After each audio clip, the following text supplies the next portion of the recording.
Darslarimiz qanday yoqayaptimi sizga? Manzillarni kiritdingiz, to'lov qildingiz va qanday sotib olishni o'rgandingiz va sotib olgandan keyin qanday qilib uni kuzatish, trek nomer nima va uni qayerdan olasiz? O'sha haqida hozir gaplashamiz.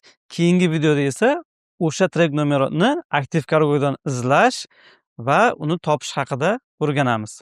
Bugun sizlar bilan Pinadovda trek nomerini, ya'ni kuzatuv nomerini qayerdan olish mumkinligini ko'rsatib o'taman. Pinadovga kirganimizda ushbu joyga bosamiz, ya'ni U shaxsiy kabinet bo'limiga kiramiz. U menyusini avvalgi darslarimizda sizlarga tushuntirib o'tgan edik. Bu yerda buyurtma berganimizdan so'ng mashinaga o'tgan edi. Ushbu mashinaga kiramiz. Mashinaga kirganimizda biz buyurtma bergan tovarlarimiz haqida ma'lumot chiqadi. Logistika qismiga kirdik. Bu yerda buyurtmalarimizning butun jarayonlari haqida ma'lumot berilgan. Xarid orqali yuklaringizni bemalol ko'rishingiz va kuzatishingiz mumkin. Bu yerda sotuvchining magazini va bizning Xitoydagi skladimiz ko'rsatilgan. Hozirda tovarimiz Xitoy omborimizga yetib kelgan. Xitoy vaqti bilan 5:47 da yetib borgan ekan. Bu yerni bosganimizda dastavkaning butun jarayonini ko'rishimiz mumkin. 25-mart kuni buyurtma berganmiz va sotuvchi bizning Xitoydagi omborimizga 26-mart kuni yuborgan va 28-mart kuni Xitoy omborimizga yetib kelgan. Bu yerda trek nomerimizni ko'rishimiz mumkin. Ko'pincha mijozlarimiz trek nomer bilan tovar nomerida adashadi. Trek nomer ushbu joyda turadi. Trek nomer har doim ikkita harf va 12 yoki 13 ta raqamdan iborat bo'ladi. Ba'zan esa faqatgina raqamlardan iborat bo'ladi. Keyingi darslarimizda ushbu trek nomerini aktiv kargo ilovasida tekshirishni o'rgataman.